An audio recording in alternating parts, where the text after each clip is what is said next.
She pulled me closer and the shutter clicked, and I did not know, until the photograph ran on 3 magazine covers, that my face had answered every question I had refused to ask for 2 years. I asked Inez Varro to hold my waist because the photographer needed the artistic director in the frame. Inez was the only one who knew how to stand in a photograph the way she stood in every room. Like gravity ran toward her, rather. She put her hand at my waist. Standard. Professional. Then the photographer said closer, and Inez pulled me in. And I felt it everywhere, and the camera was firing, and that photograph told the truth before I could stop it. If you want to hear uncensored too hot for YouTube stories, check out my Patreon in the description. Tell us where you are watching from and subscribe. The photograph ran first in the company's season announcement. A single image, full spread, the Varro Contemporary Dance Company's 30th season. Inez on the left, me on the right, her hand at my waist, my back against the line of her. The new performance center behind us, glass and steel, the building she had spent 4 years fighting the city council to fund. November Light, doing what November Light does when a photographer who actually understands it is behind the lens. Theo knew what he was doing. That was the problem. My face was in three-quarter profile, turned slightly toward the camera. Open in the way that faces are open when something has just happened to the body before the mind has caught up. Not provocative. Surprised. The face of a woman who had been standing in a posed photograph and had suddenly understood, in the half-second when Inez Varro's arm drew her in with 2 inches more intent than standard, that she was in considerable and specific trouble. The company saw it first. They always do. I know because Kit Lamb, 23 years old, second soloist, the kind of dancer who notices everything and possesses almost no filter between observation and speech, walked into the main studio on the morning the image dropped with her phone already in her hand, and her face arranged in the expression of someone who has seen something they know they are not supposed to comment on, and is struggling enormously. She looked at me. She looked at Inez's office door at the far end of the corridor. She looked back at me. She said, "It's a very good photograph." I said, "Thank you." She said, "You look very—" "Bex," Rosa said from her desk without looking up. "Do not finish that sentence." Kit did not finish the sentence. She put her phone away and went to the bar. I went to the bar on the opposite side of the studio and stretched my hip flexors and thought about the photograph and what it meant that 30,000 people had already liked it on the company's accounts by 8 in the morning. Inez Varro was 39 years old. She had run the Varro Contemporary Dance Company for 6 years, taking it from a mid-tier regional company to one of the 3 most prestigious contemporary dance organizations in the country. Before that, she had been a principal dancer at 3 companies across 2 continents. A career ended at 32 by a hip replacement she never discussed, and which had not, evidently, diminished the specific quality of how she moved. She still moved like a dancer who had decided that efficiency was the purest form of beauty and had built her entire relationship with her body around that principle. She wore dark suits to administrative meetings and dark rehearsal clothes to the studio. She wore her hair, dense, black, cut to the jaw, pinned back when she was working and unpinned when she was not, which I had seen exactly twice in 2 years because Inez was almost always working. A watch on her left wrist she never looked at. The habit of standing with her weight perfectly centered, the way dancers stand when the body has made balance its permanent default. She moved through a studio the way she moved through a board meeting, with the particular economy of someone who had decided, at some point early in a long career, that every motion should serve a purpose, and every purpose should be worth the motion. She corrected dancers with her hands sometimes, briefly, the contact always precise and impersonal, and gone before the dancer could attach meaning to it. I had been attaching meaning to it since the 3rd month of the 1st season, and I was aware this was a problem I had not adequately solved. She was the most composed person I had ever been in a room with. In 2 years, she had come to every company meeting, every board presentation, every opening night reception, every difficult conversation with a difficult board member, or a difficult critic, or a difficult dancer, with the same unshakable precision. She had never once given me the impression that she was managing anything she did not have fully in hand, except once, in November. At the season announcement photo shoot, for approximately 1.5 seconds, with Theo's camera already firing, I had been a principal dancer with the company for 2 seasons, recruited directly by Inez herself. She had seen me in a residency performance in Lyon 2.5 years ago and emailed my agent within 48 hours. The offer said she was building a company around specificity of intention, and that I had the most specific intentions of any dancer she had seen in 5 years, and that she needed that at the center of her new season. Nobody had ever described my dancing as specific intention before. They described it as raw or electric or magnetic, the outside view. Specific intention was the inside version. She had named it correctly from the third row of a residency performance in Lyon, and I had signed within a week. 2 years in, I had danced 3 lead roles in world premieres, taken the company to Edinburgh and Sydney and Sao Paulo, and been named by 2 publications as the most significant emerging principal in contemporary choreography. Under Inez, I had become a better dancer than I had known I could be, which I did not say lightly, because I had always believed in my own ability with a completeness that several previous directors had described as inconveniently unwavering. Inez had called it the most useful quality a performer could have. Said it quietly in February after an 8-hour rehearsal, moved on before I could respond. She said the things that landed sideways and immediately afterward. I had been paying attention since October of the first year. I had been refusing to use the word for it since February of the second. The photograph changed that calculation. The image ran in Dance Magazine, in the company's own publications, and on the cover of a regional arts quarterly. 3 covers. My face in 3/4 profile with 2 inches of unplanned honesty written across it. Rosa set a coffee on my dressing table the morning the quarterly cover arrived. She looked at the image for a long moment. She was 52, had been in arts administration since before I was old enough for a dance class, and possessed the particular calm of someone who had managed every variety of complicated situation an arts organization could produce, and had arrived, after all of them, at the conclusion that most things resolve themselves with the right combination of time, directness, and excellent coffee. She said, "You look like a woman who has just understood something." I said, "It's called acting, Rosa." She looked at me over the rim of her coffee cup with an expression that communicated, efficiently, that she was going to extend me the professional courtesy of not arguing while also making absolutely clear she did not believe me for a single second. She said, "The lighting is very good." I said, "Theo is very good." She said, "Yes, he is."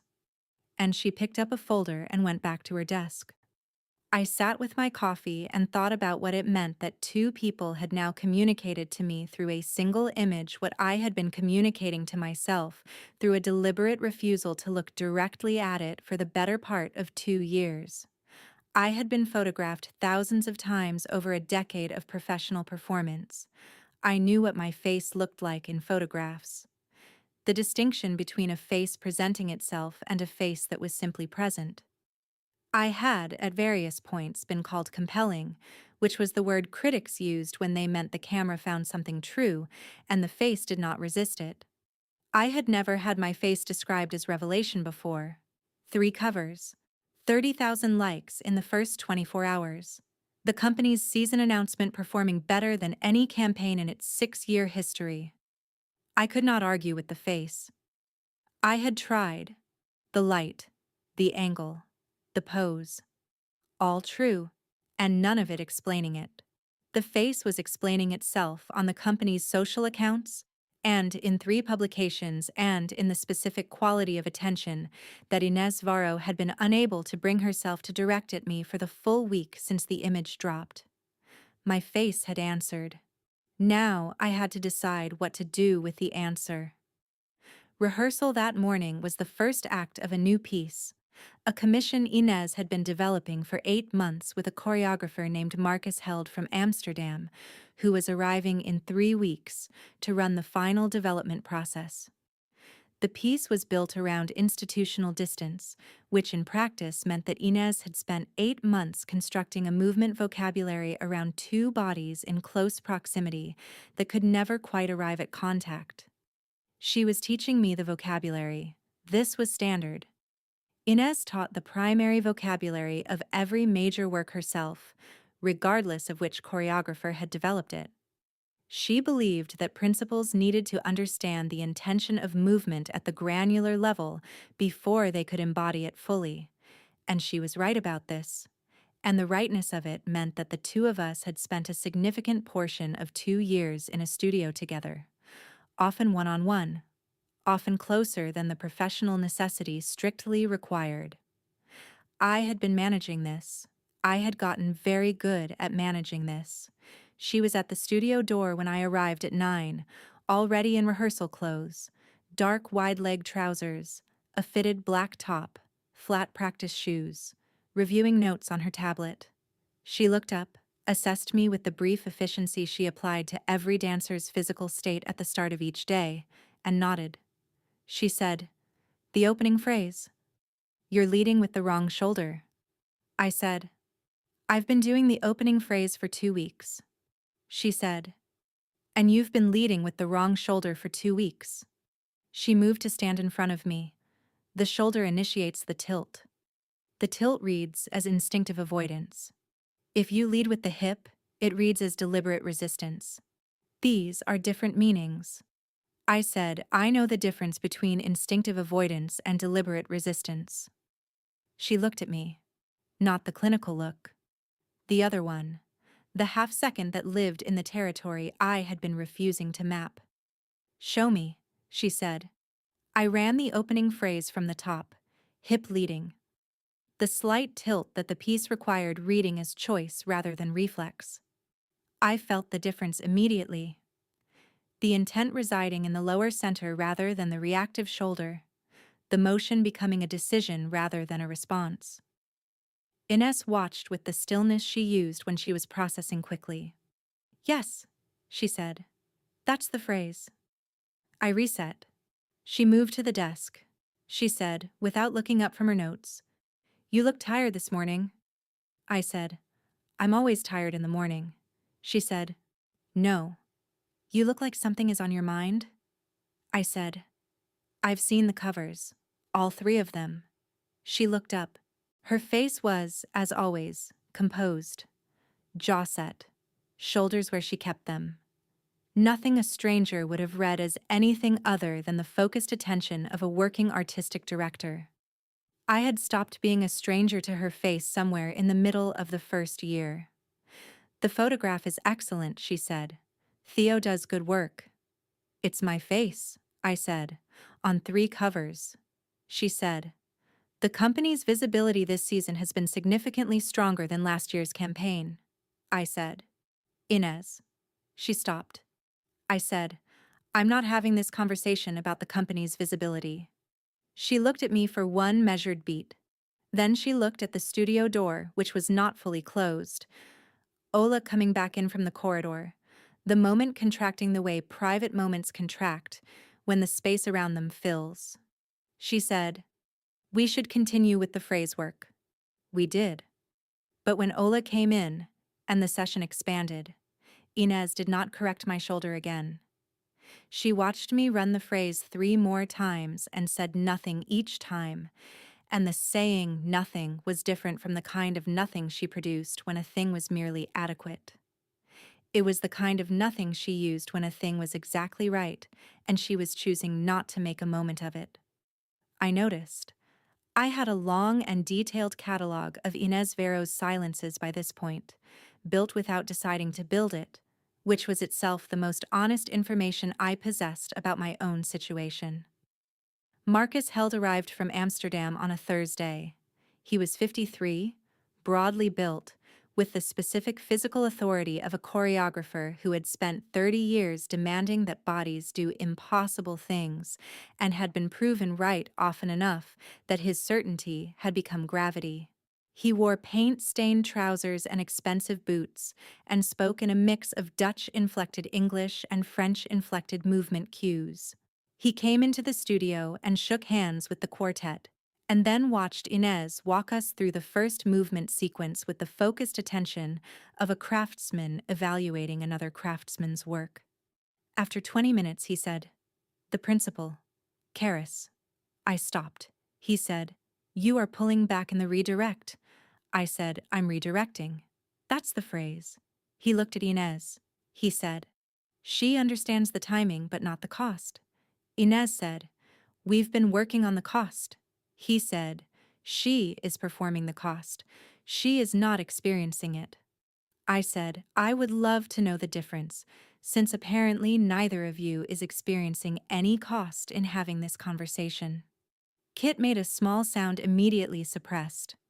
Marcus said, without offense, "The cost in the redirect is in the want to continue the approach. If the want is not in your body, the redirect reads as choreography rather than choice. The audience can always tell." I said, "I know what I want." He said, "Then put it in your body." We ran the phrase again. I put the want in my body. The specific want that had been sitting at the periphery of my professional attention for 2 years. And the redirect became the most difficult motion I had produced in the piece. Marcus said, quietly, "Yes, that is the phrase." Inez watched from the far end of the studio. She did not look at me when it was over. That evening, Rosa knocked on my dressing room door at 6. She set a tea on the table and sat with the directness of a woman who had decided to say something and was not going to build up to it. She said, "Marcus Held is very perceptive." I said, "He is also extremely annoying about it." Rosa said, "That tends to go together." She paused. She said, "He asked, apparently in passing, whether the season announcement photograph was intended to do what it did. He described it as the most economically expressive piece of documentation he had seen a company produce. He said the image contained more information per square centimeter than most full performances." I said, "He meant it as a compliment to Theo's work." Rosa looked at me. She said, "You know what the image looks like, Bex?" I said, "I know what my face looks like in the image." She said, "Yes." I said, "I've been looking at it for 2 weeks." She said, "I know." I said, "I don't know what to do with what it looks like." Rosa was quiet for a moment. Then she said, "I think you know exactly what to do with it. I think the question is whether you're willing to do it." I said, "The question is what it costs." She said, "Yes. That does seem to be the theme this week." She took her tea and went back to her desk. I sat in the dressing room in the particular silence of a theater building at 6 in the evening, and I thought about cost and want and the specific quality of Ines Varro's hand at my waist, and the face I had made in a photograph that 3 magazines had run on their covers. The gala was in the 3rd week of Marcus's residency. Annual event, the company's fundraising dinner, the kind that required formal dress and the specific performance of institutional warmth that arts organizations produce for the people who fund them. Ines attended in the role that was hers by position, the executive face of an organization that needed its executive face to be impeccable. She wore a dark suit I had not seen before, something with a more specific cut, the jacket structure doing something different at the shoulder, the fabric moving differently under the gala lights. She wore her hair down, which I had seen exactly twice in 2 years, and which changed the room's geometry every time. I was in a dark green dress the company's communications team had sourced for the occasion. Structured, the kind that announced itself without performing. I wore it because the communications team had asked me to, and because, if I was being honest with myself, I wanted to walk into that gala looking like a person rather than a dancer and see what happened. What happened was Inez Varro looking at me when I walked in, and then looking at the middle distance for the specific half second that was her version of recalibrating. At 9:15, the board chair drew Inez into a conversation with two major donors at the far end of the room. I was at the opposite end, extracting myself from a conversation with a journalist named Yael, who covered arts for a national publication and who had been angling, gently and persistently, toward a question about the photograph for 20 minutes. She said, finally, the image with Inez Varro, the one that's been everywhere. I said, Theo Ballin is one of the best documentary photographers in the dance space. She said, your expression in that image reads as, she chose the word carefully, revelation. She said, that's not a dancer's face for a promotional image. It's the face someone makes when they've just been told something they already knew. She said, the piece you're developing with Marcus Held. I'd love to review it when it opens. I said, we'd love to have you. She said, good. And she moved toward the dessert table. I stood where I was for a moment. Then I looked across the room at Inez, who was still with the board chair and the donors. As if she felt the look, she turned. We were 30 feet apart and the room was full of people, and the gala lighting was doing the specific thing good lighting does. She held my gaze for 1 second. Then the board chair said something and she returned to the conversation. I went to the bar. Marcus appeared beside me. He was holding a glass of red wine and had the expression of a man who had been watching a room for several hours and arrived at conclusions. He said, in the Netherlands, we have a word. Onbedoeld, unintended, but also not intended yet. The truth arriving before the plan did. He said, she is very disciplined. Discipline is useful. It is also a place where people live when they are afraid of the alternative. He said, the piece we are building. I told Inez I would only make it if the dancers could embody the want clearly enough that the redirect became unbearable to watch. He looked at me. He said, you understand what I mean by unbearable? I said, I do. He said, good. He moved away.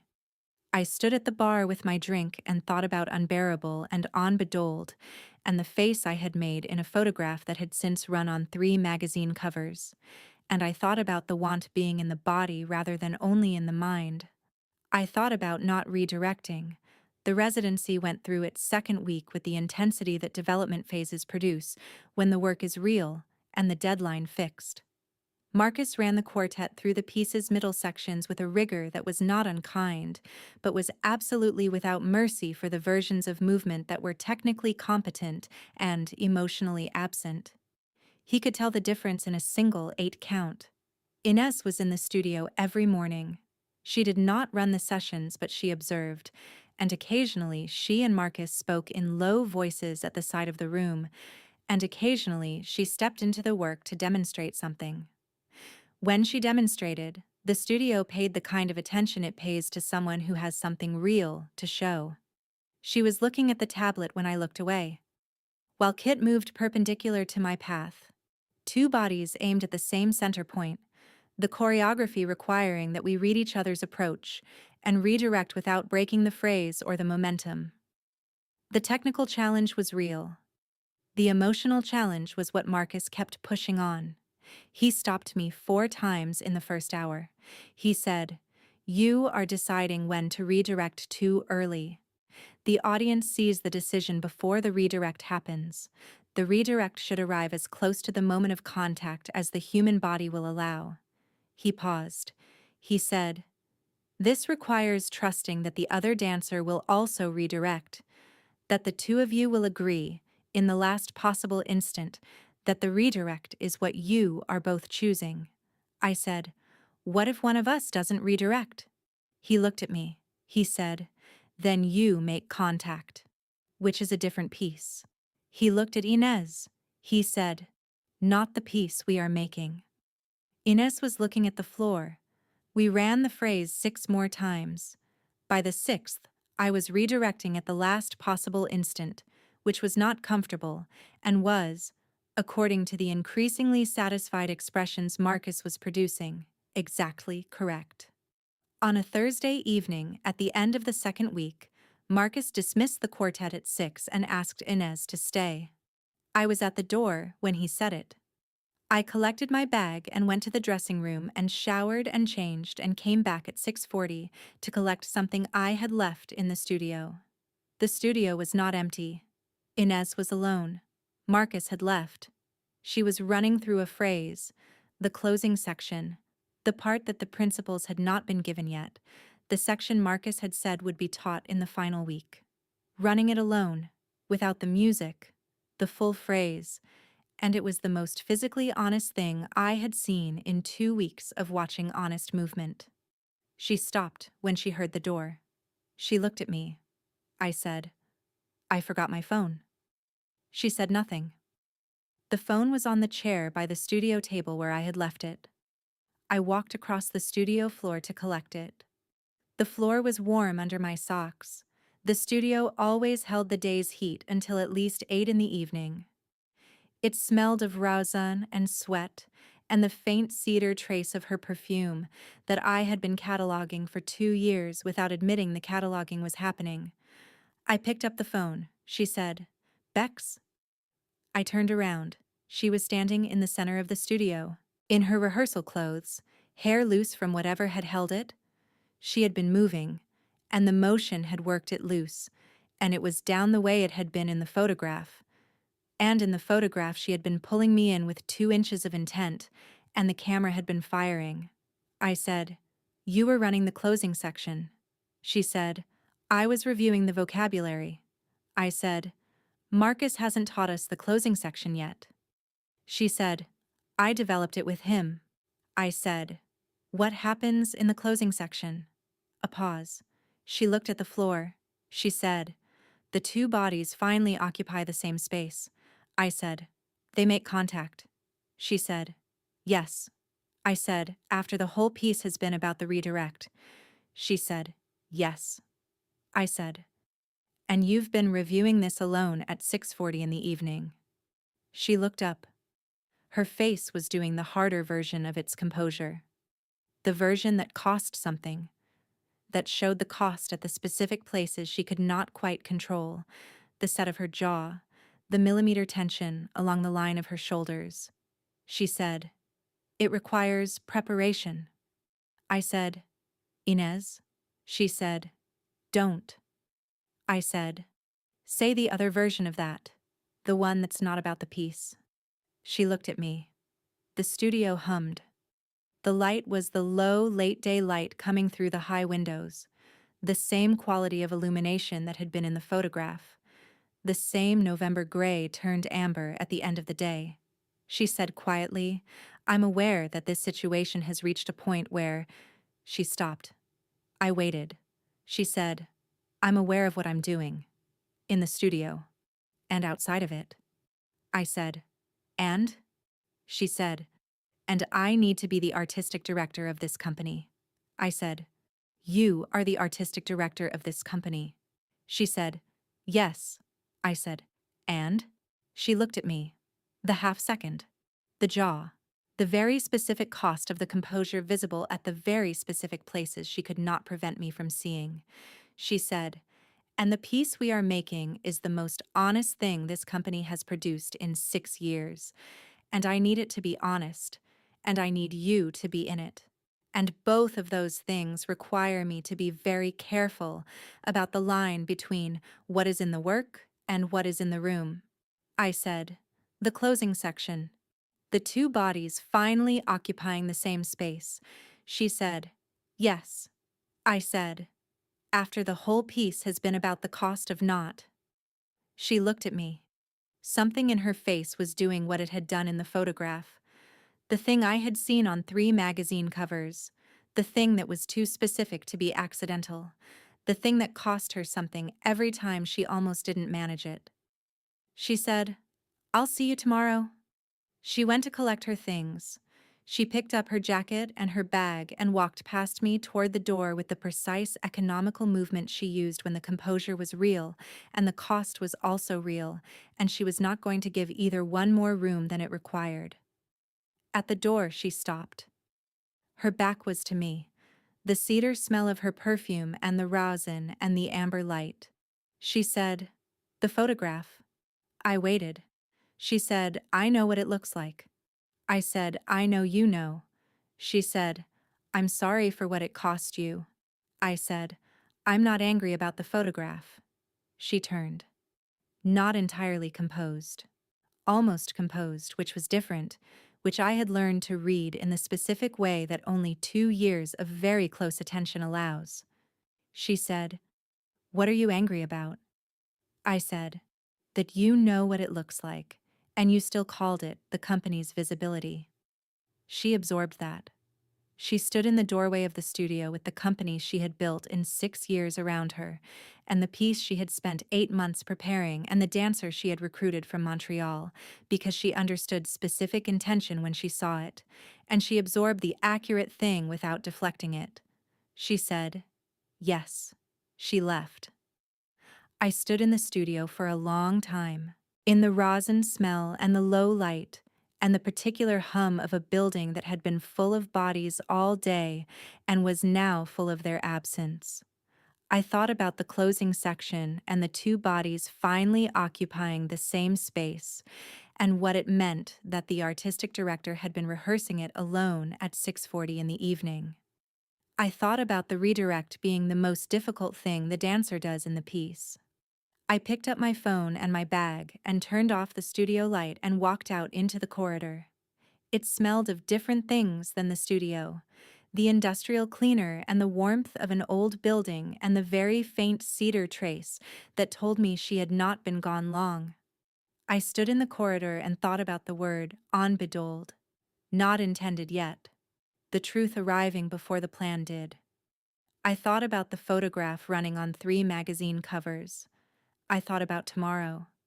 Tomorrow arrived with the particular quality of mornings that follow conversations that have not quite finished, a brightness that felt provisional, like the day understood it was operating under conditions that had not yet resolved. I was in the studio at 8:30, earlier than call time, which was something I did when I needed the room to be mine before it became everyone else's. The rosin smell, the particular temperature of a dance studio before the bodies arrive, cooler than it would be in an hour, the ventilation doing its efficient, indifferent work. I warmed up at the bar and let the familiar sequence of the body's morning conversation with itself occupy the part of my mind that wanted to replay the studio at 6:40. Inez in the center of the room, the cedar smell, the amber light, the almost composed version of her face turned toward me. She arrived at 9 exactly, which was her habit. She was in dark rehearsal clothes, hair pinned, the watch on her left wrist. She crossed the studio with the economic precision she brought to every crossing and set her things down at the table by the window where she kept her notes. She did not look at me when she came in. She looked at me when she finished setting down her things. Not the half-second, not the other look. The professional one. The brief, efficient assessment of a dancer's physical state that she applied to every person in the room. She said, "Good morning." I said, "Good morning."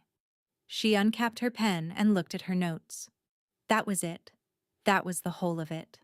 The building around us made its building sounds, and the rest of the quartet arrived in the following 10 minutes, and Marcus came in at 9:15 with his paint-stained trousers and his coffee, and his complete indifference to the temperature of a room that was not yet at the heat he needed, and the session began.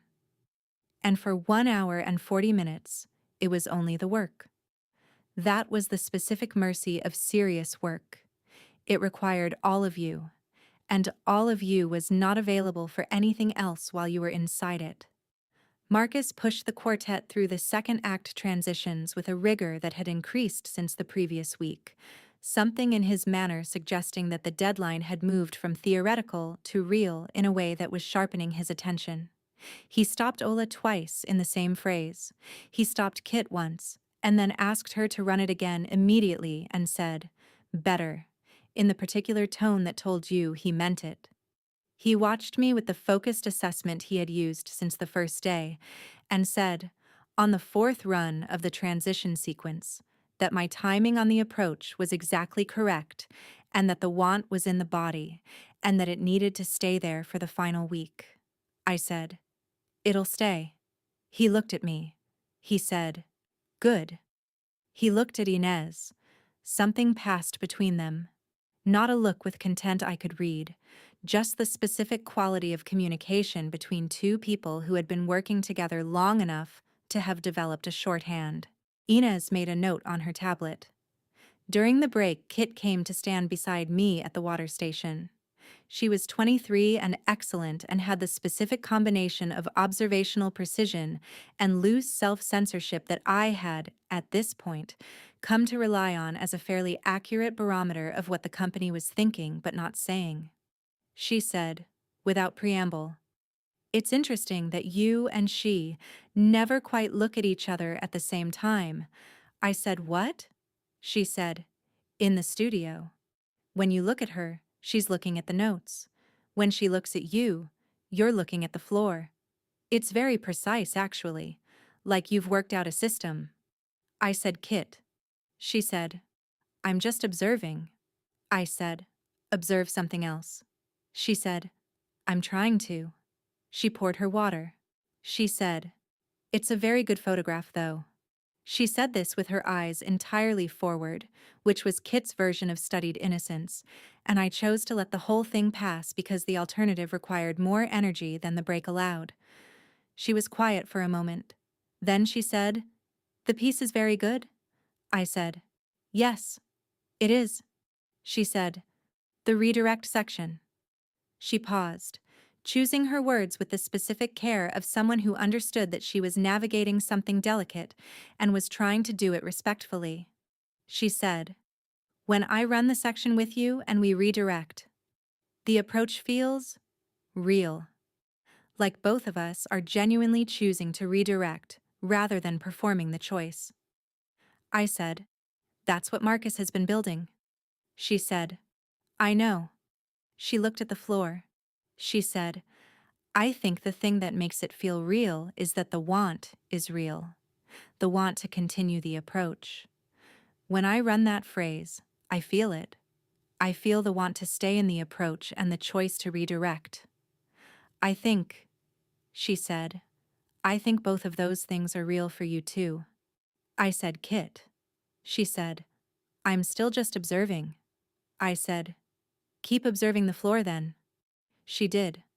And I went back to the bar and did not look at Inez, who was talking to Marcus at the studio table and not looking at me, and the break ended and the session continued. Inez, across the studio, was talking to Marcus. She was not looking in our direction. The final week of Marcus's residency began on a Monday. He had given the company the weekend, which was unusual for him, and which Rosa told me he had not done in 3 previous residencies, and which the company received with the specific gratitude of people who understood that the unusual nature of a gesture was a measure of its significance. We had reached the point in the development where more time with the material was not going to do what more rest might do. The work had settled into the body, and it needed space to find its own weight. I went to an exhibition on Saturday. I called my sister on Sunday morning and talked for an hour about things that had nothing to do with dance or Inez Vero or photographs, which was more useful than it sounds. I slept adequately. I arrived on Monday morning feeling something I recognized from long experience as the particular readiness that comes when the body has been given permission to stop rehearsing and has used the time to become the thing it has been practicing. Marcus called the teaching of the closing section for Monday afternoon. He said it at the end of the morning session, matter-of-factly, the way he said everything. as a fact that the room would simply integrate and proceed with. The closing section. This afternoon.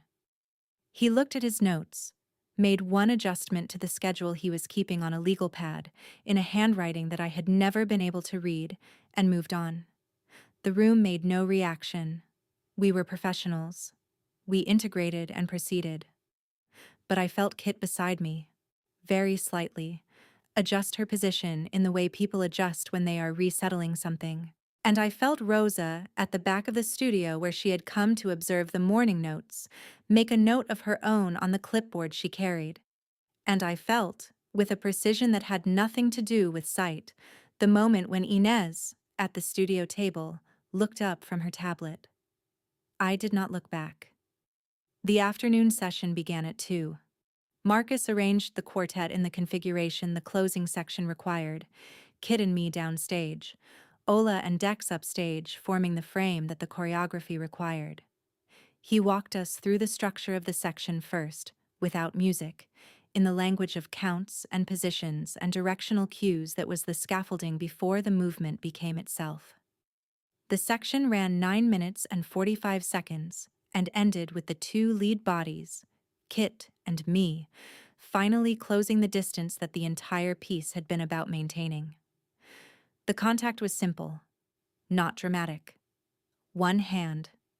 My right hand at Kit's left shoulder, the gesture deliberately understated, the point being that the arrival was the event rather than the manner of arrival.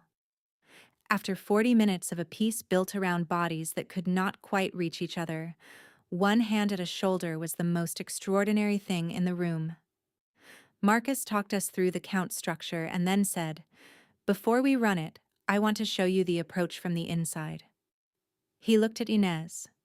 He said, "I need you for this." Inez set down her tablet. She said, "Of course."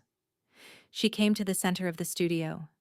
She stood in the position Kit would occupy, and Marcus positioned me where I would stand in the section, and the room went very still in the way rooms go still when something is about to happen that has been building for long enough that the building is visible to everyone in it. Marcus said, "Bex, run the approach. Inez, hold the position until the contact count." I ran the approach. I had done this approach a dozen times with Kit, and it had been precise and physically honest and correct. Running it toward Inez was a different experience in the way that two things can be technically identical and experientially entirely distinct. The distance closed. The amber afternoon light through the high windows. The rosin smell and the particular hum of the ventilation and the 4 other people in the studio who had, with the collective discretion of professionals, arranged themselves to be not quite looking. At the contact count, I placed my right hand at Inez's left shoulder. One hand.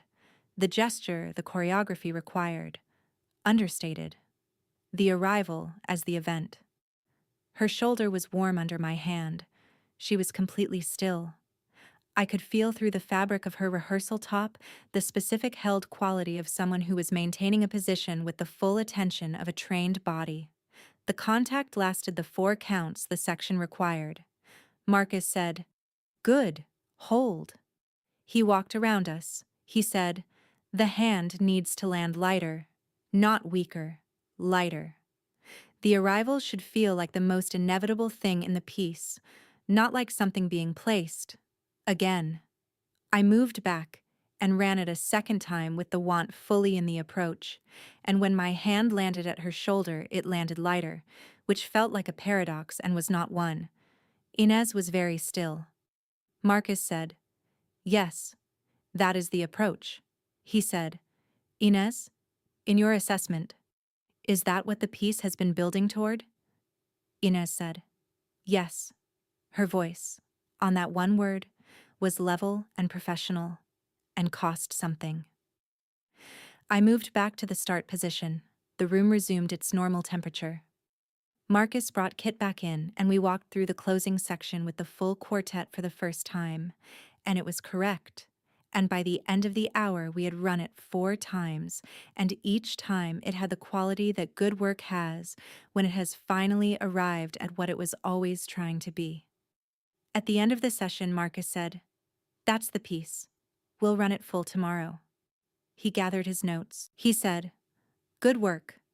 He did not add anything else, which from Marcus was the highest available form of praise. The company dispersed toward the changing rooms. I went to collect my bag from the studio table. Inez was still there, reviewing notes on her tablet, and we were the last two in the room. I said, "You held the position very well," she said, without looking up. "It's a simple position to hold."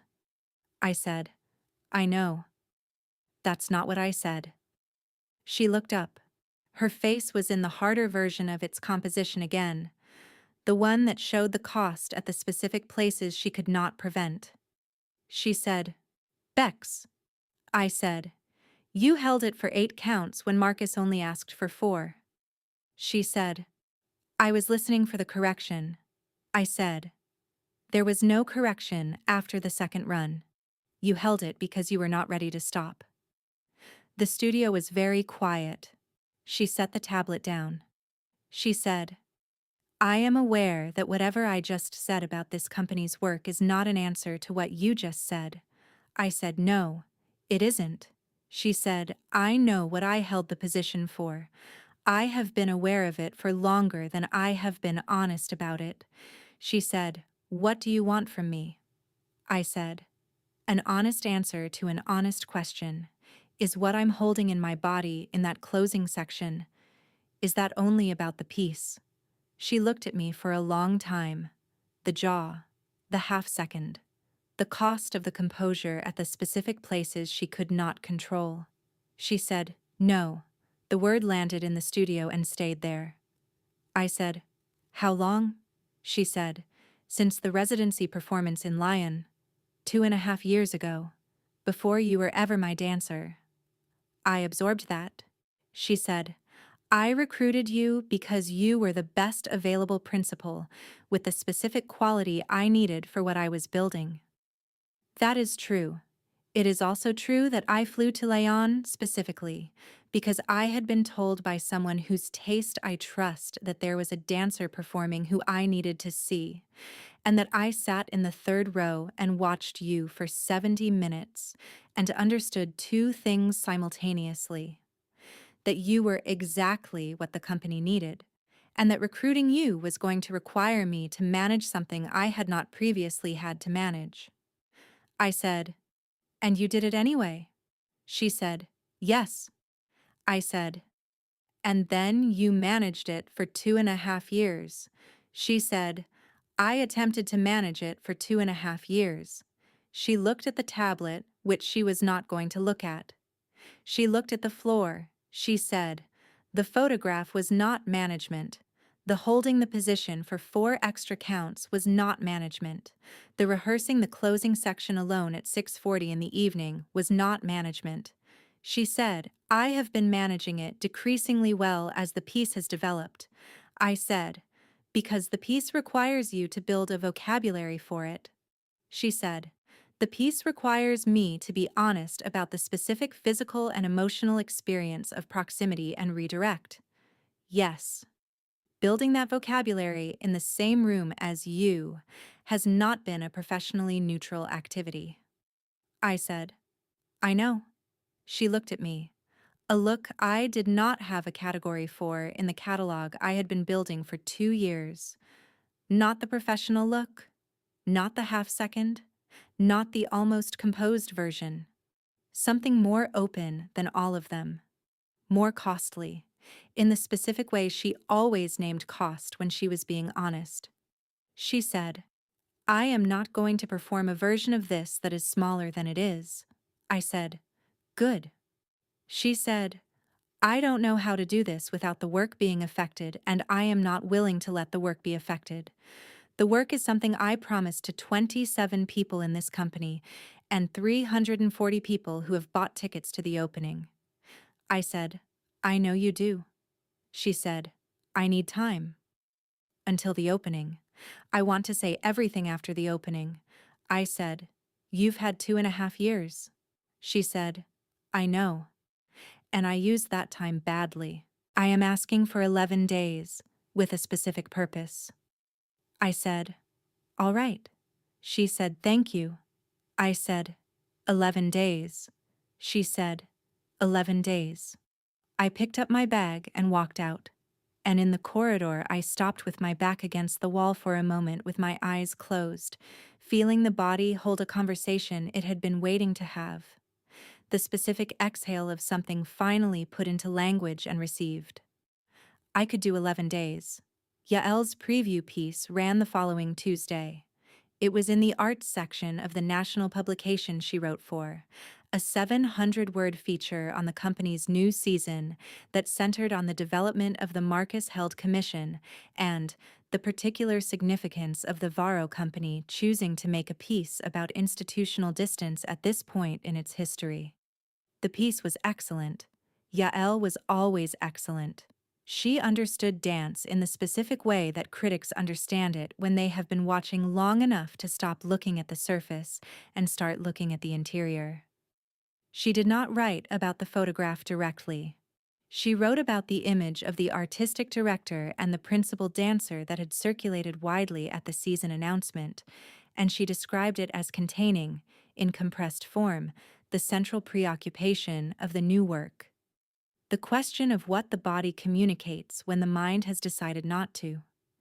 She described the photograph as involuntary honesty, which was a phrase that Rosa read aloud to me from her phone the morning the piece ran, and then immediately said, "Yael is very good," in the tone she used when something was accurate and she had not yet decided whether it was useful for it to be accurate. I said, "She is." Rosa said, "She's going to be at the opening." I said, "She told me she was." Rosa said, "Good." She put her phone away and went back to her schedule and did not say anything else, which was Rosa's way of indicating that she had said what she needed to say, and the rest was mine to navigate. Inez read the piece. She came to the Wednesday session carrying the weight of something processed and not yet put down. Marcus ran 2 full company runs, and at the end of the second stood in the center of the studio and said, "That is the piece. We open in 9 days." He thanked each of us and left. Complete presence, then complete departure. Kit said quietly, to no one in particular, "That was a piece." It was. Inez stayed after the rest of the company left. Something in the quality of her stillness was different. I collected my bag and stopped at the door. I said, 9 days. She looked up. She said, 9 days. I went home. 2 days before the opening, Inez came to my dressing room at the end of the afternoon session. She knocked, which she did not always do. I said, "Come in," and she came in and stood in the middle of the room with her hands in the pockets of her suit jacket and looked at me with the direct, honest gaze she used when she had decided to say something and was not going to hedge it. She said, "I'm going to step back from the Tech Week direction." I said, "What?" She said, "I've asked Celia to take the directing position for the remaining tech sessions. She knows the piece. She's been in every rehearsal. She is entirely capable."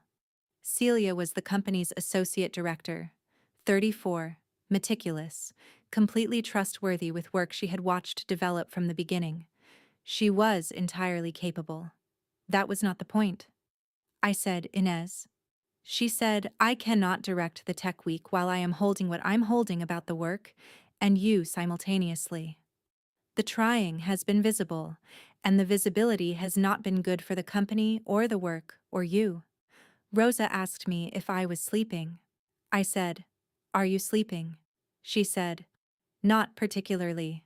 "No." I said, "Stepping back from Tech Week is a significant thing to do." She said, "The company will accept the explanation I give. Fresh eyes at the final stage, the view from outside the development process. It is plausible, and it is partially true. The part that isn't is that I cannot watch you run the closing section in Tech Lights for 6 sessions without the thing I am managing becoming unmanageable." I looked at her, She said, 11 days was what I asked for. 9 days remain. I am making a decision with the time I have. I said, you're protecting the work. She said, I'm protecting both of us. The work is also one of us. I held that. She was right. The work was also one of us, in the specific way that serious work is an extension of the people who make it. Not separate from them, not more important than them, but genuinely part of them in the way that things we make honestly always are. I said, Celia is excellent. I'll work with her. She said, I know you will. You have always been good. That has never been the question. She left. I sat in the dressing room and thought about Inez Varro taking herself out of a room because she could not trust herself in it. The most professional and the most honest thing she had ever done, simultaneously. I thought about 7 days. The tech week proceeded with the particular intensity that tech weeks have. The collision of choreography and lighting and sound design and the specific demands of a built stage, all the elements that have been developed separately, suddenly required to become a single thing. Celia directed with a clarity and a fresh specificity that was genuinely useful, the outside eye catching things that the people inside the development had stopped seeing because they had seen them too many times. She stopped me twice on the approach, and both times the correction was right. She worked through the closing section on the third session with a directness that made the section better in ways I had not anticipated. Inez was not in the building during tech sessions. She was doing the administrative work of an opening week, donor correspondence, press logistics, the coordination of the opening night event that the company's communications team had been building for months. Rosa confirmed this when I asked, in the neutral way that Rosa confirmed things that she understood me to be asking for reasons that were not purely professional. Rosa said, she's in the conference room most of the day. She added, she came in at 7 this morning. I said, she always comes in at 7. Rosa said, she was still there at 9 last night. I said, that's the opening week schedule. Rosa said, yes, and looked at me in the way she had been looking at me for 2 years. I saw Inez once during Tech Week, in the main corridor at 5:15. She said, the Section 3 transition. Is it landing? I said, Celia made it better. She said, she has a good eye for angles. She moved past and I felt the cedar smell of her, and that was the full extent of it. 6 seconds. The longest 6 seconds of the week. Rosa said, that precision is either professional discipline or the other thing. I said, with her, it tends to be both. She said, how are you, Bex? I said, 3 days. She said, 3 days. She picked up her coffee and went back to her desk. I went to warm up. The opening night of the piece was on a Thursday in December. The house was sold out, which was expected. The Marcus-held commission had generated significant advance press, and the combination of the company's rising reputation and Yael's preview piece had put the opening in a category that made tickets a thing people called about months ahead. The audience that arrived on opening night was the kind that dance openings aspire to. People who came because they wanted to see the work, not because attendance was the socially correct thing, with a smattering of the donor and press community distributed through the house in ways that did not dominate it. I warmed up in the green room 2 hours before curtain with the focused internal attention I had developed over a decade of professional performance. The body's conversation with itself. The checking of all the instruments, the particular quality of awareness that exists in the space between preparation and performance. Kit was at the bar on the opposite side of the room. Ola was on the floor in a long hip stretch. Dex was listening to something through his earbuds with his eyes closed. Rosa knocked at the 90-minute mark. She came in with the brisk efficiency she brought to opening nights and gave the company the logistical information it needed. House full, press positioned, board members in their seats. The sound check completed without complication. She stopped at the door on her way out and looked at me. She said, "She's in the house." I said, "Where?" Rosa said, "Back of the house. Left section. Third row from the back." I said, "Not the reserved seats." Rosa said, "Not the reserved seats." No, the reserved seats were in the center of the orchestra. 10th row, the seats where the artistic director of the company traditionally sat for a premiere.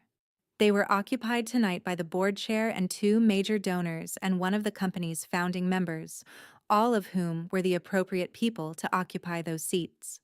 Inez was in the back left, third row from the back, in a seat that put her as far from the center of institutional attention as the house allowed while still being in the house. I said, "Thank you." Rosa said, "45 minutes." She left. I went back to my warm-up. I ran the closing section approach in the corridor outside the green room at the 30-minute mark, alone, without the counting. Just the physical memory of the approach and the arrival, the want in the body, and the lightness of the landing. I did it 3 times and it was right each time, and I went backstage and waited in the wing for the call. The piece ran 73 minutes. I know what it was to be inside it. The specific quality of presence that live performance creates, the way the body becomes the instrument it has been trained to be, and the mind rides it rather than driving it. The audience was very still in the way that audiences are, still when they are genuinely inside something. Not performer still, not polite still. The stillness of people who have been caught by a piece of work and are not willing to break the spell by moving. This was different from 200 previous roles because every motion had been built in proximity to a specific truth. And the truth was in the house tonight, in the back left section, third row from the back, watching. I did not look for her. I ran each phrase with the want in the body, the specific want I had been managing for 2 years, and it was in every 8 count of the 43 minutes between the opening phrase and the closing section. The closing section arrived at the 70-minute mark. Kit was at her position downstage. I ran the approach with the want in the body and the lightness ready in the hand, and at the contact count, I placed my right hand at her shoulder, light and inevitable. The arrival as the event, 9 minutes and 45 seconds of a piece, about redirect finally becoming the one moment of arrival. The audience was silent for 2 full seconds after the final count. Then the applause began. It was the sustained, building kind, not the immediate explosion of a crowd that is reacting, but the slower rise of people who have been thinking and have arrived at the conclusion that the thing they thought was correct, and they want the people on the stage to know it. By the time the full quartet was in the bow configuration, the house was on its feet. I looked into the lights while we bowed because that is what you do. The lights obliterate the house, and the house becomes a sound rather than a sight, a specific temperature of attention and response that you feel against your skin rather than see. I did not try to find the back left section, third row from the back, because I knew I would not be able to see it, and because looking for it would have required me to be somewhere other than where I was, which was at the center of the thing we had made, and the specific joy of it landing the way serious work lands, when it has done what it was built to do. We took 3 bows. The house stayed on its feet for all of them. Backstage afterward was the particular warmth of a company at the end of a successful opening. The specific relief and exhaustion and satisfaction that lives in the body after a performance that has gone the way it was supposed to go. Marcus was backstage, which I had not expected. He told each of us, in his specific, understated way, that the piece had been done correctly. He said to me, "The want was in the body, and the hand was light." He paused. He said, "Unbedoled," said it with the most warmth I had seen from him in 3 weeks, and then he went to find a glass of something, and I went to the green room to change. The post-opening gathering was in the theater's foyer. Donors and press and board members, and the company's invited guests arranged around the kind of catering that opening nights require. I showered and changed and went to the foyer and did the thing that principals do at post-opening events, which is to be present and genuine and specific about what the work had required and what it had given, in conversation with the people who fund and cover and care about the work. Yael found me at 20 minutes in. She was in a dark jacket and had the expression of someone who had just spent 73 minutes paying close attention and had arrived at considered conclusions. She said, "The closing section." I said, "Yes." She said, "The hand was extraordinary. The lightness of it. The sense that the arrival was the most inevitable thing in the piece." She paused. She said, "It read as a woman placing a hand on someone's shoulder, the way you place something you have been holding for a long time." I said, "That is a very precise description." She said, "It was a very precise gesture." She looked at her glass. She said, "Is Inez Varro here tonight?" I said yes. She said, "I thought I saw her in the back of the house." I said, "She prefers to watch from the back." Yael looked at me. She said, "Does she?" I said, "She says the sightlines are better." Yael smiled. It was the smile of someone who is going to write a very good review and knows it, and is content to let that be the only thing she needs from the evening. She said, "I'll look for her before I leave." She excused herself gracefully and moved toward the bar. I stayed in the foyer for another 40 minutes. The board chair, 2 founding donors, a choreographer from London. Accurate and generous things said about the piece. I meant every smile, because the work had been good and the night had been good, and I was glad for both. At 10:15 I went back into the theater. The house was empty. The stage crew was beginning the process of breaking down for the following night's second performance, moving with the quiet efficiency of people who understood that their job existed on the other side of the audience's experience, and who took the other side seriously. The house lights were up. The work lights, the unglamorous illumination that stages have when they are being themselves, rather than performing the event of being a stage. Inez was sitting in the back left section, 3rd row from the back. She was still in her coat. The house was empty, and the stage crew was doing its work at the far end, and she was sitting in the seat she had chosen 3 hours ago, with her hands in her lap, and her face turned toward the stage. She heard me come down the aisle. She turned. I sat down in the seat beside her. Not the seat behind, not the seat across the aisle. The seat directly beside her, the armrest between us. She said, "It was the piece." I said yes. She said, "The closing section?" I said, "Marcus helped." She said, "Marcus gave you a structure. What you put inside the structure was yours." I said, "And yours?" "You built the vocabulary." She said, "Yes." We both sat with that for a moment. The stage crew working in the distance. The house lights bright and indifferent overhead. She said, "The photograph." I said, "Yes." She said, "When I pulled you in. I want you to know. It was not unconscious. I want to be precise about that because I have been imprecise about it in the ways I have described it to myself, and I don't want to be imprecise with you. I was aware of what I was doing when I did it. I wanted to. I chose to. And then I watched the result of that choice run on 3 magazine covers, and I called it the company's visibility, and I have been accounting for that specific dishonesty ever since. I said, "I know." She said, "I am sorry for the visibility comment specifically. Not for the pull, for the comment." I said, "I know." She said, "You're not going to make this easier for me." I said, "No." You held a position for 4 extra counts and called it listening for a correction. I don't think easier is the right currency between us. She made a sound that was almost the beginning of a laugh. Almost. She said, "No, it's not."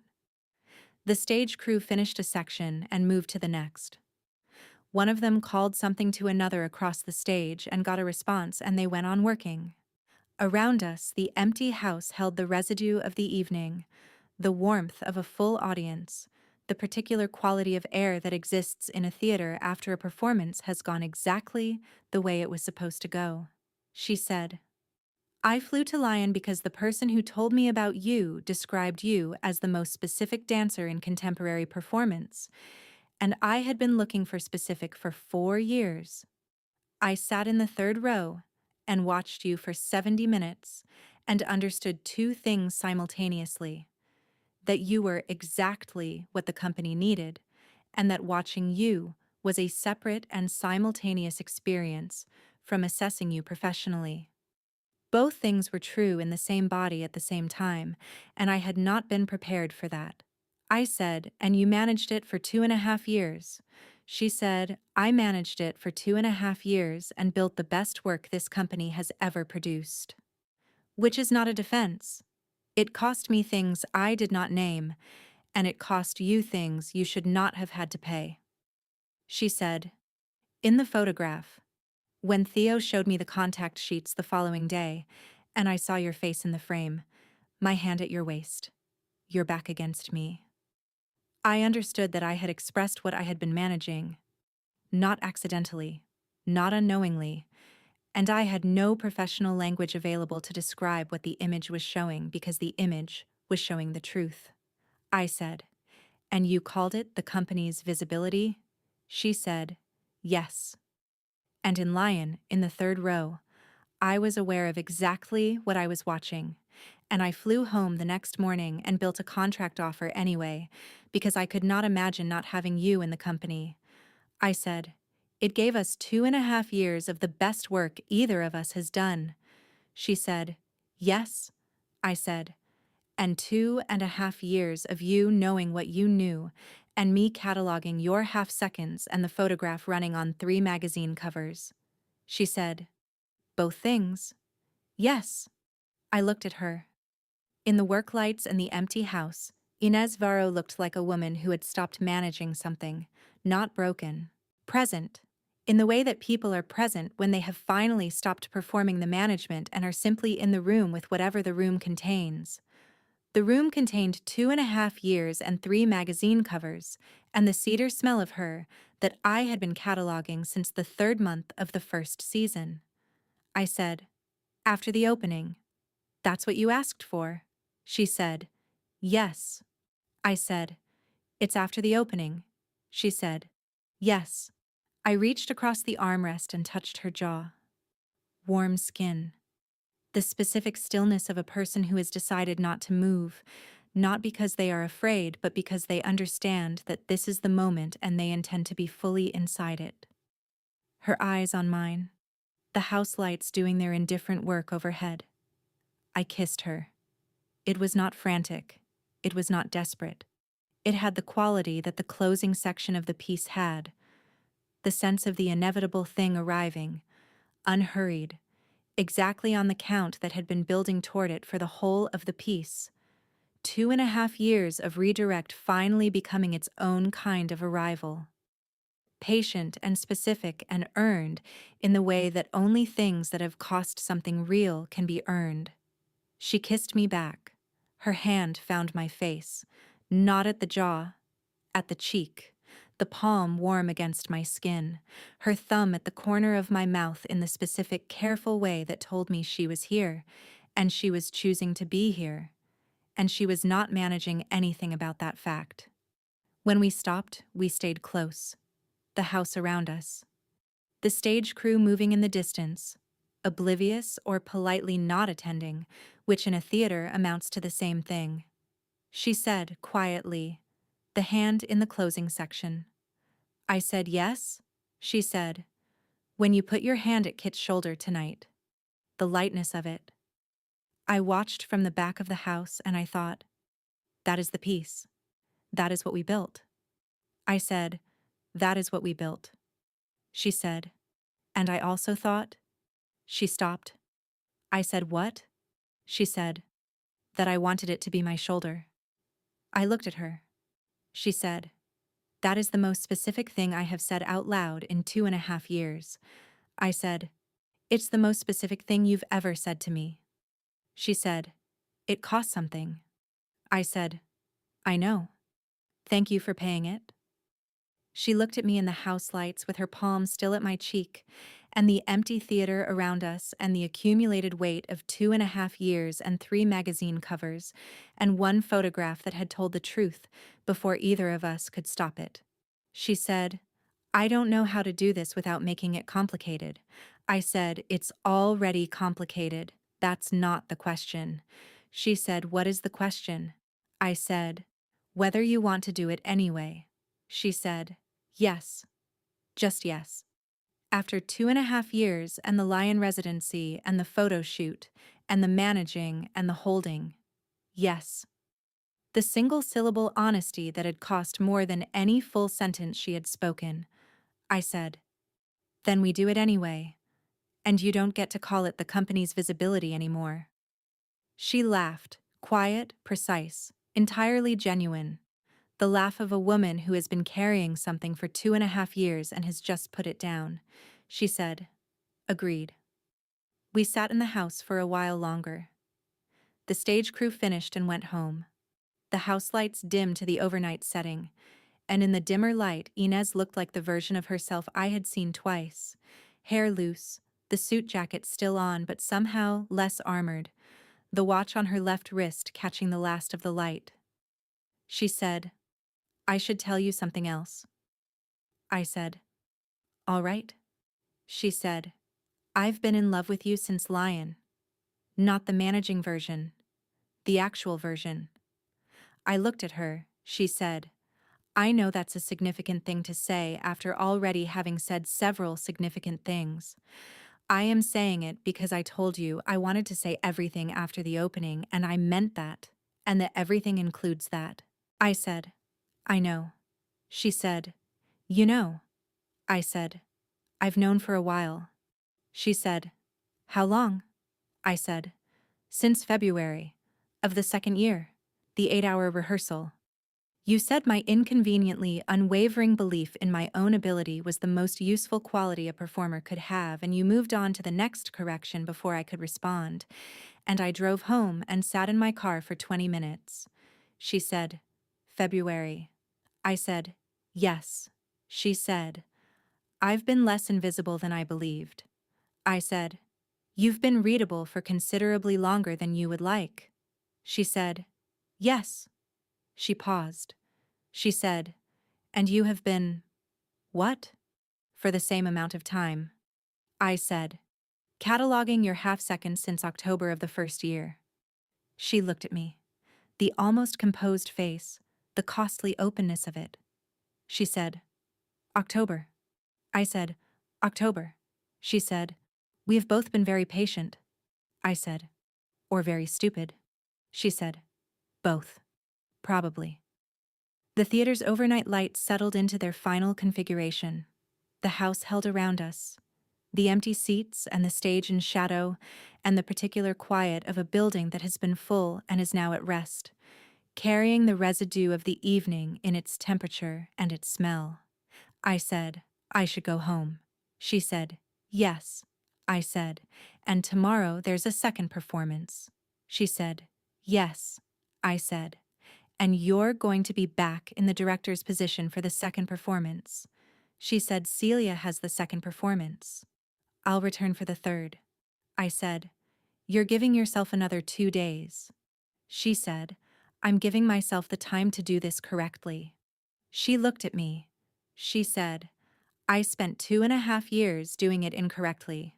I would like the beginning of doing it correctly to have the space to be what it is." I said, "What is it?" She said, "The most important thing I've decided in a long time." I stood up. She stood up beside me.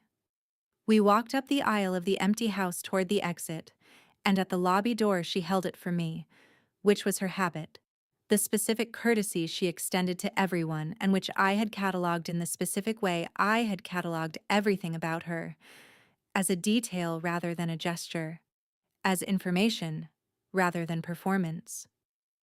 We stood on the pavement outside the theater. December and cold. The specific cold of a city in December after a performance, the air carrying the faint smell of the exhaust and the winter and the residual warmth from the lobby behind us. The street was quiet. The theater was behind us. The city was doing its late-night version of itself. She said, "Bex." I said, "What?" She said, "The photograph. When I pulled you in. I want you to know, it was not unconscious. I was aware of what I was doing when I did it. I wanted to. I chose to. And I have never once wished I had not done it." She said, "It felt like making a decision I had been circling for 2 years. And underneath that, something that felt like relief, which was the most alarming part, that the decision had finally been made, even with 40 people and a press list and 3 magazines as witnesses." I said, "I felt it too." The one that said, "There. Finally. There it is." I said, "Neither have I." She looked at me. The coat and the watch and the jaw and the specific open quality of her face in the dark.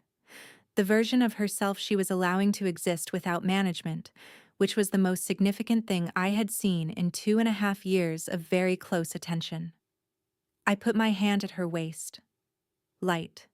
Inevitable. The way the choreography required. The way the body requires, when it has finally decided. She put her hand over mine and kept it there.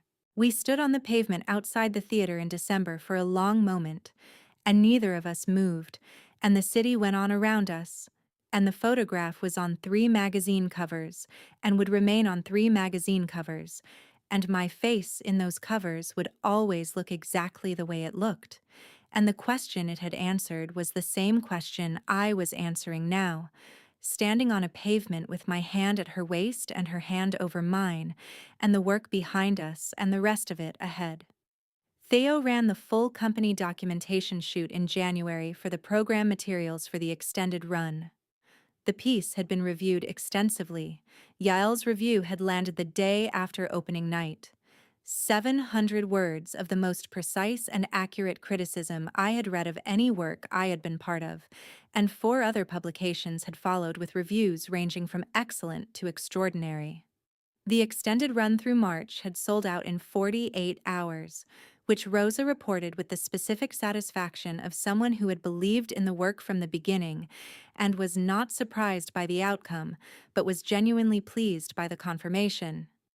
The company gathered in the main studio for the documentation shoot on a Tuesday morning. Theo had his gray jacket and his equipment, and the specific focused patience he brought to the work of documenting people who had made something real. He arranged the company in various configurations: full group, quartet, pairs, individual portraits. He was efficient and warm and said almost nothing that was not directly about the work, which was the register that made people comfortable and therefore gave him the photographs that were real rather than performed. He shot the quartet together for 20 minutes and got something that Rosa said was the best company image they had produced in 6 years.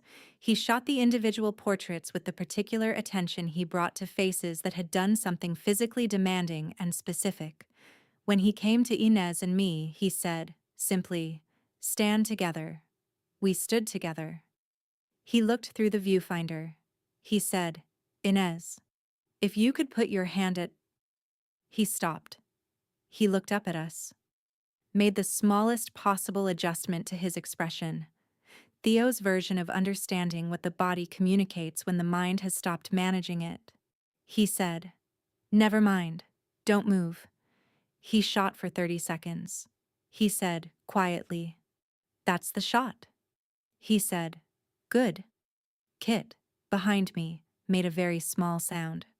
Rosa, at the back of the studio, looked at her clipboard with the specific focused attention she brought to things she was choosing not to comment on, and was glad were happening. Inez, beside me, said, quietly and only for me, "There's going to be a photograph." I said yes. She said, "It's going to run places." I said, "I know." She said, "Your face is going to answer questions again." I said yes. She said, "I'm aware of that." I said, Are you all right with it? She was quiet for one moment. Then she said, My hand is at your waist and neither of us flinched and Theo has the shot. She paused. She said, I am more than all right with it. I said, Good. She said, Good.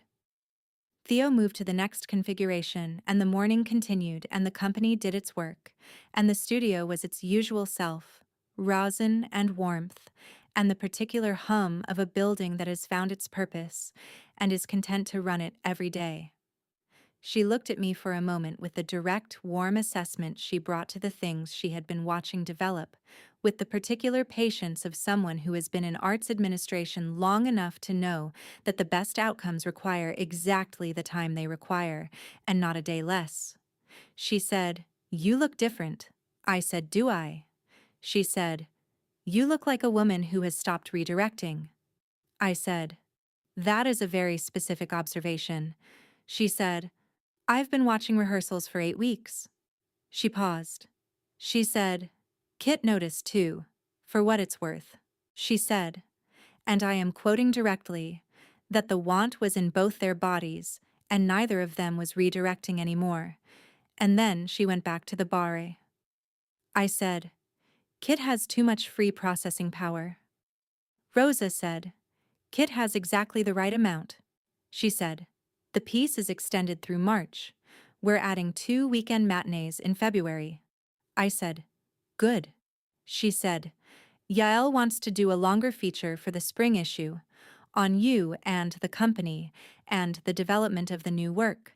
I said, I'd be happy to talk to her. She said, she also wants to talk to Inez. I said, I know. She mentioned it. Rosa looked at me. She said, she'll want to ask about the photograph. I said, she always wanted to ask about the photograph. Rosa said, Now there will be something to say. I said, Now there will be something to say. Rosa said, Good. She went back to her desk. Outside the dressing room window, the December city was doing its December things, and the piece was running through March, and the photograph was on 3 magazine covers and would stay there. And my face in those covers said exactly what it had always said, and the only difference was that now I could look at it without looking away.